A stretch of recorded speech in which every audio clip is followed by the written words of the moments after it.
తర్వాత గుణత్రయ విభాగ యోగంలో ప్రవేశిద్దాం. గుణత్రయ విభాగ యోగము, గుణత్రయము అంటే 3 గుణముల యొక్క సమూహం. 3 గుణాలు: సత్వగుణము, రజోగుణము, తమో గుణము. ఈ 3 గుణములు మన జీవితాన్ని నడుపుతూ ఉంటాయి. దీన్ని ఏది ఎంతవరకు ఉపయోగించుకోవాలో అంతవరకు ఉపయోగించుకుంటూ నడవడమే మన బాధ్యత. ఈ నిర్వహణ వెనుక భగవత్ శక్తి మనని నడిపిస్తోంది అన్న ఆలోచన మనకు ఉన్నప్పుడు వీటి వల్ల వచ్చేటువంటి మంచి చెడు వీటికి మనము లొంగము. అవి వస్తూ ఉంటాయి, పోతూ ఉంటాయి, కష్టాలు వస్తూ ఉంటాయి, పోతూ ఉంటాయి. కానీ మనము మాత్రం మనలాగే నిలబడతాం. కానీ వెనకాతల భగవత్ భావన అనేది ఉండాలి. అదే కదా మనం చదువుకున్నాం, అనన్యా చింతయంతో మాం ఏ జనా పర్యుపాసతే తేషాం నిత్యాభియుక్తానం యోగక్షేమం వహామ్యం అన్నారు. కాబట్టి అంతా భగవంతునికి అంకితం చేసి మనము సరెండర్ అయిపోయి ముందడుగు వేస్తూ ఉండడమే. అలాంటప్పుడు కొంచెం మనకి పరీక్షలు వస్తూ ఉంటాయి. అప్పుడు ఆ పరీక్షలను ఎలా తట్టుకోవాలి, ప్రాక్టికల్గా ఎలా ఉండాలి అనేది మనకి ఈ శ్లోకంలో గుణత్రయ విభాగ యోగంలో మనకి బోధిస్తున్నారు. ఏమని? మానవమానయో తుల్యః తుల్యో మిత్రారిపక్షయోః సర్వారంభ పరిత్యాగి గుణాతీతః స ఉచ్యతే. చాలా గొప్ప శ్లోకం ఇది.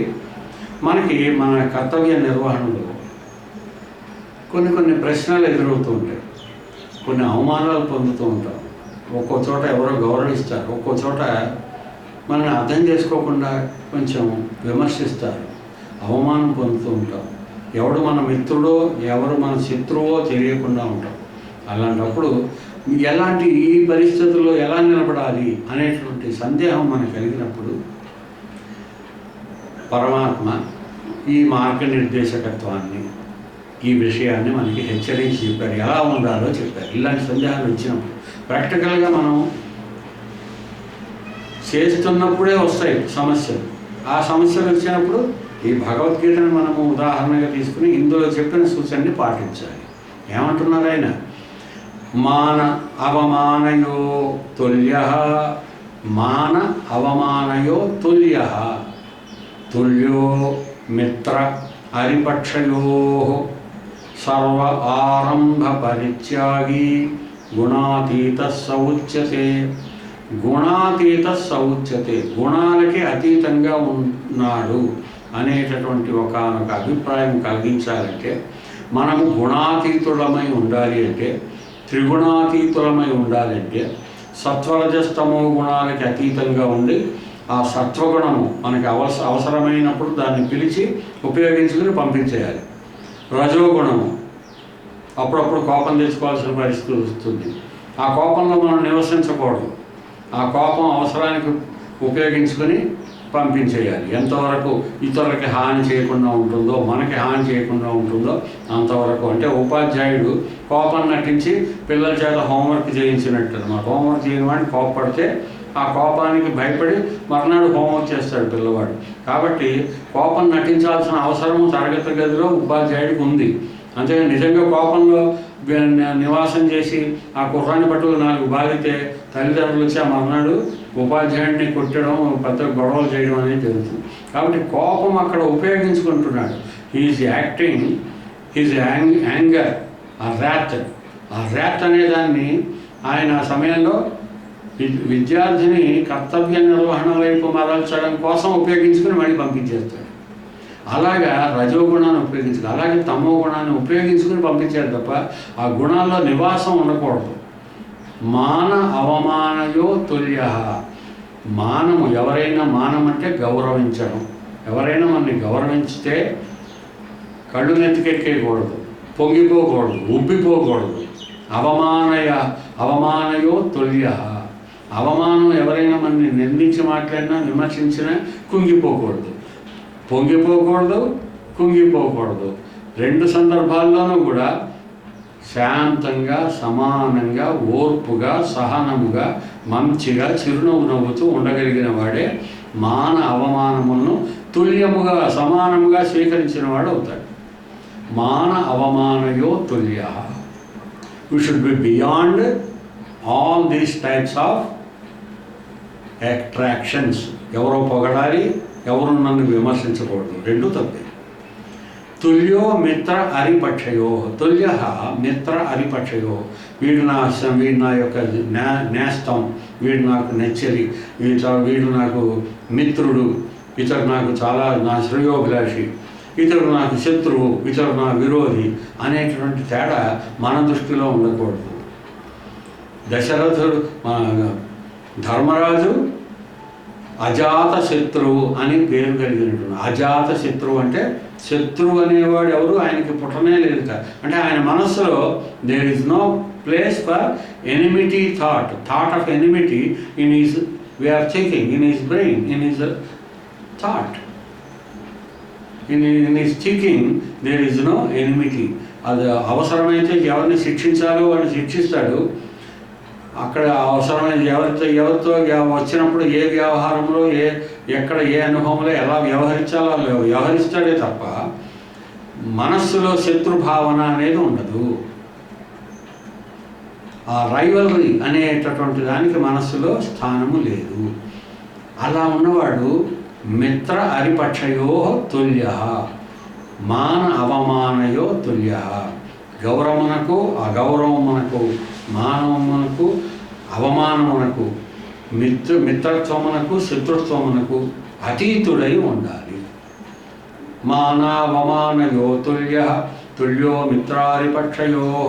అటువంటప్పుడు ఏ పనైనా మనం చేసేటప్పుడు సర్వ ఆరంభ పరిత్యాగి. We have to sacrifice the beginning of any work.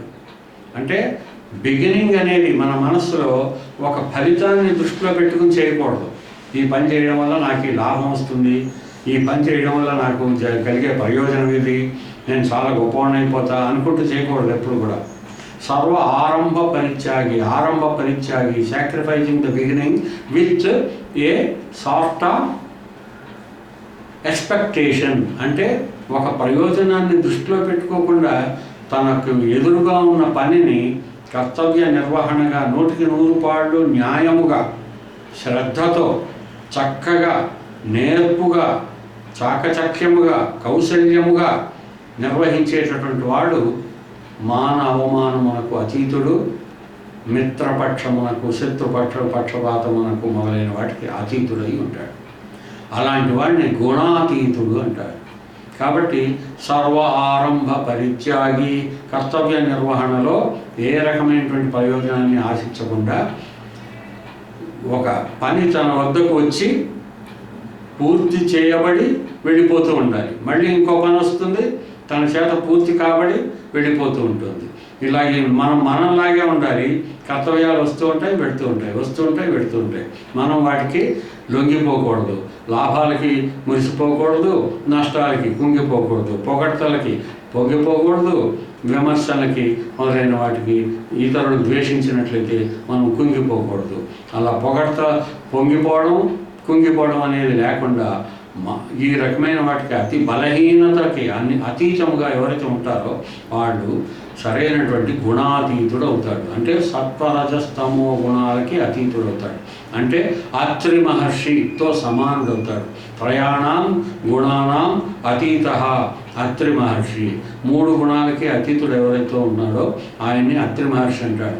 ఆ అత్రి మహర్షికి లొంగి ఉండేటటువంటి భార్య అనసూయ. అంటే అనసూయత్వము. అసూయ ఆపోజిట్ అనసూయత్వము. అసూయ అనే గుణం ఉండదు. ఈ రకమైన మానవమానములకు లొంగి ఉన్నవాడు, మిత్ర హరిపక్షములకు లొంగి ఉన్నటువంటి వాడికి అసూయ ఉంటుంది, కంపారిజన్ ఉంటుంది. వాడు బాగున్నాడు, వీడు బాగున్నాడు, వాడి పైకి వస్తున్నాడు, వీడు మనం ఎందుకు ఇలా ఉన్నాం, మనకి దేవుడు ఏం చేయటం లేదు, ఇలాంటి బలహీనమైన ఆలోచనలు ఎప్పుడు వస్తాయి? ఇతరులతో మనం పోల్చుకున్నప్పుడు వస్తాయి. మనకంటే తక్కువ వాళ్ళతో పోల్చుకుంటే గర్వం వస్తుంది, మనకంటే ఎక్కువ వాళ్ళతో పోల్చుకుంటే ఒక రకమైనటువంటి నిరాశ నిస్పృహ కలిగి మన జీవితం పూర్తిగా నాశనం అయిపోతుంది. కాబట్టి ఎవరితోనూ పోల్చుకోకుండా మన పని మనం చేసుకుంటూ వెళితే అది గుణాతీతమైనటువంటి స్థితి. ఆ విషయం చెప్పడానికే అత్రి మహర్షి అనసూయ కథ చెప్పారు. ఆ అనసూయను చూసి లక్ష్మీ, సరస్వతి, పార్వతి ఈర్ష్యపడ్డారట. మహాపతివ్రత అన్న పేరు వాళ్ళకు వచ్చింది, మాకు రాలేదని. నిజంగా లక్ష్మీ పార్వతి సరస్వతీలకి ఈర్షగుణం ఉంటుందా? మనకి తెలియచేయడం కోసం, కర్తవ్య నిర్వహణ గురించిన అవగాహన కలిగించడం కోసం పెద్దలు మన ఋషులు కలిగించిన చిన్న కథ ఇది. ఇందులో వాళ్ళు ఏం చేస్తారు, బ్రహ్మ విష్ణు మహేశ్వరుల్ని అత్రమాసి దగ్గరికి పంపించారు. ఎలాగైనా సరే అనసూయ పతివ్రత కాదు అని నిరూపించాలి. ఆయన ఎప్పుడైతే వెళ్ళారో తపస్సుకి, అనసూయ దగ్గరికి వెళ్ళి అమ్మా భవతి భిక్షాందేహి అని అడిగారు. అడిగితే ఆమె భిక్ష వేయడానికి బయటికి రాగానే నీవు నగ్న స్వరూపంతో మాకు భిక్ష వేయవలసింది. మహాపతివ్రత ఇతరుల పురుషుల ముందు వాడు దేవతామూర్తులైనా నగ్న స్వరూపంతో వచ్చి భిక్ష వేయదు కదా. అందుకని ఆమె ఏం చేసింది, మహాపతివ్రత కాబట్టి ఆ పిల్లల్ని, ఆ బ్రహ్మ విష్ణు మహేశ్వరుల్ని చిన్న పిల్లలుగా రోజుల పిల్లలుగా మార్చేసి వాళ్ళకి ఉగ్గుపాలు పట్టింది. అంటే వాళ్ళ కడుపును నింపడానికి ఉగ్గు పాలు పోసి నింపి వాళ్ళు అడిగిన భిక్ష వేసినట్లు అయింది, వాళ్ళు అడిగినట్టుగా నగ్గముగా కనిపించినట్లు అయింది. తన యొక్క పాతివ్రత్యము చెరలేదు. అంటే ఆ విధమైనటువంటి ఈ కథ చెప్పడంలో అంతరార్థం ఏమిటి అంటే, ఎవరైతే 3 గుణములకు అతీతుగా సత్వరజస్తమో గుణాలకు అతీతుడుగా ఉంటాడో అటువంటి అత్రి మహర్షికి అసూయత్వం అనేది ఉండదు, అనసూయత్వము సిద్ధిస్తుంది. భార్య వలె చెప్పు చేతల్లో ఉంటుంది అసూయ పడాలనే గుణం. అంచేత అసూయ అనేది ఉండనే ఉండదు. కాబట్టి అనసూయత్వం సిద్ధిస్తుంది. అనసూయత్వం సిద్ధించినప్పుడు సత్వరజస్తమో గుణాలు చిన్న పిల్లల వలె చెప్పినట్టు వింటాయి. కూర్చోమంటే కూర్చుంటాయి, నుంచోమంటే నుంచుంటాయి. కాబట్టి ఆ తమో గుణం ఎప్పుడు అవసరమో పిలిచి పని చేయించుకుని పంపించేయడం, రజోగుణం ఎప్పుడు అవసరమో పిలిచి పని చేయించుకుని పంపించేయడం, సత్వగుణం కూడా అంతే. సత్వరజస్తమో గుణాన్ని శిశువుల వలె ఆడించగలిగినటువంటి అనసూయ కథ వెనక ఇంత గొప్ప నీతి ఉన్నది. దీనికి ఆధారముగా మాన అవమానయో తుల్యో మిత్రాదిపక్షయో సర్వ ఆరంభ పరిత్యాగే గుణాతీత సముచ్యతే అని గుణాతీత స్థితిని గురించి మనకి చెప్పారు. మనం ఏ విధంగా ఉండాలి అని శ్రీకృష్ణ పరమాత్మ మనకి బోధిస్తున్నారు. దీన్ని మనం పాటిద్దాం.